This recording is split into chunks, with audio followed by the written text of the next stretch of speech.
স্বাগতম বন্ধুরা নতুন ভিডিওতে। দেশ ও দেশের বাইরে থেকে আপনারা যারা আমাদের এই ভিডিওটা দেখছেন সবাইকে অনেক অনেক শুভেচ্ছা জানিয়ে শুরু করছি আমাদের আজকের ভিডিওটা। বন্ধুরা, আমরা এর আগের ভিডিওতে আপনাদেরকে দেখিয়েছিলাম যে পাটের জমিতে পাট থাকা অবস্থায় কিভাবে আপনারা বীজতলা ফেলবেন ধানের। বন্ধুরা, আমরা যে বীজটা ফেলেছিলাম আজ থেকে 12 দিন আগে, তো তখন আপনাদেরকে বলেছিলাম যে আমরা এই পরবর্তীতে কেমন এখান থেকে এই পাটের জমিতে কেমন চারা উৎপাদন হয় সেটা আপনাদেরকে দেখাবো। তো আমরা এর জন্যই নতুন করে আর একটা ভিডিও নিয়ে আসলাম। বন্ধুরা দেখুন, এই জমিটাতে কিন্তু আপনাদেরকে পূর্বে যে ভিডিওটা ছিল সেটাতে দেখিয়েছিলাম আমরা এখানে পাট কেটে ফেলছি। এই যে কিছু পাট কাটা হয়েছে এখান দিয়ে, আর কিছু রয়ে গেছে, তো এটাও কিন্তু আজকে কেটে ফেলবো। আর এই হলো বর্তমান অবস্থা। বন্ধুরা, আজকে এই ধানের চারাগুলো দেখতে পাচ্ছেন বন্ধুরা, এগুলোর বয়স কিন্তু আজকে আপনার 12 থেকে 13 দিন। তো এই হলো অবস্থা। দেখুন, আসলে এখানে কিন্তু খুব সুন্দরভাবে বেড়ে উঠছে চারাগুলো এই পাটের মধ্যেই।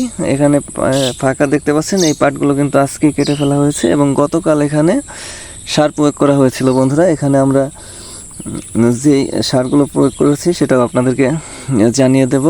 প্রজেক্টের আরেকটা জমিতে কিন্তু এভাবেই এভাবে ধানের বীজ ফেলা হয়েছিল, সেই জমিটাও আপনাদেরকে দেখাবো। বন্ধুরা, এখানে কিন্তু আমরা প্রতি কাঠা জমির জন্য 1 কেজি ইউরিয়া, 1 কেজি ডিএপি এবং 400 থেকে 500 গ্রাম এমওপি বা পটাশ আমরা প্রয়োগ করেছি। পাটের জমিতে পাটের মধ্যেও যে বীজতলা তৈরি করে ভালো চারা উৎপাদন করা যায় তার একটা নিদর্শন কিন্তু আমরা এই ভিডিওর মাধ্যমে আপনাদের সামনে তুলে ধরার চেষ্টা করছি। বন্ধুরা, পাশের যেই জমিটা দেখিয়েছিলাম আপনাদেরকে আগের ভিডিওতে, চলুন বন্ধুরা আপনাদেরকে নিয়ে যাচ্ছি সেই জমিতে। পাটের অবস্থা কিন্তু এবছর বেশি একটা ভালো না। তো বন্ধুরা দেখতে পাচ্ছেন, এই যে আমরা চলে এসেছি আমাদের প্রজেক্টের সেই জমিটা যেটা আপনাদেরকে দেখিয়েছিলাম। ধানের যে বীজগুলো এগুলো কিন্তু পাটের মধ্যে ফেলানো হয়েছিল। আর এই জমির পাটগুলো কিন্তু অনেক আগেই কাটা হয়ে গেছে, প্রায় আরও আজ থেকে 7-8 দিন বা 10 দিন আগে। আর এখানে কিন্তু আমরা সার প্রয়োগ করেছি, ওই ইউরিয়া, ডিএপি এবং এমওপি, এই 3টা সার। তো বন্ধুরা দেখতে পাচ্ছেন আমাদের এই প্রজেক্টের এই জমিটাতে কিন্তু এই চারাগুলো কিন্তু যথেষ্ট পরিমাণে বড় হয়ে গেছে। দেখুন বন্ধুরা, আমি কাছ থেকে দেখাচ্ছি আপনাদেরকে। এই চারাগুলো কিন্তু সম্পূর্ণ পাটের মধ্যেই ফেলা হয়েছিল বীজ। দেখুন আসলে কত সুন্দরভাবে বেড়ে উঠেছে চারাগুলো।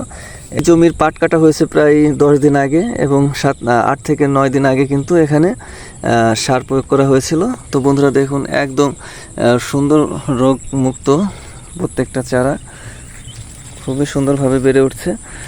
তো বন্ধুরা, আপনাদের জন্য এই ভিডিওর মেসেজ আমরা কিন্তু আগেও আপনাদেরকে দেখিয়েছিলাম, আজকেও যেহেতু বলেছিলাম যে আপনাদের দেখাবো পরবর্তীতে যে পাটের মধ্যে কেমন হয় চারাগুলো, তো এজন্যই মূলত আমাদের এই ভিডিওটা করা। তো বন্ধুরা দেখতে পাচ্ছেন যে এখানে কিন্তু বোঝাই যাচ্ছে না যে এখানে পাট ছিল। হ্যাঁ, এত সুন্দর চারাগুলোর গ্রোথ।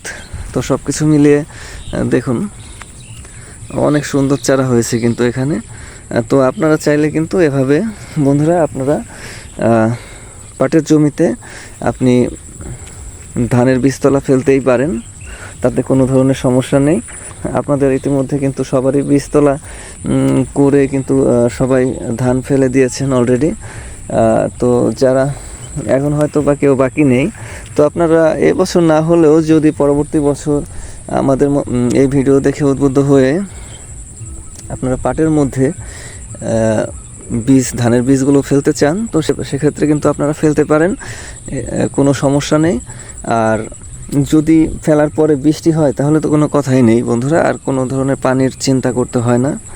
তো ওরকম একটু মেঘলা আবহাওয়া দেখে আপনারা কিন্তু জমিতে আপনার এই ধানের বীজগুলো ফেলবেন। তাহলে যদি বৃষ্টি হয়,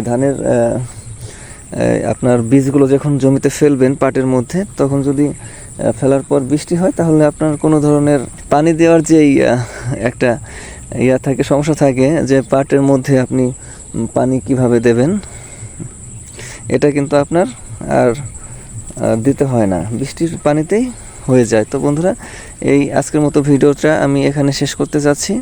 দেখা হবে পরের ভিডিওতে। সবাই ভালো থাকবেন। আজকের মতো এই পর্যন্তই। Bye bye.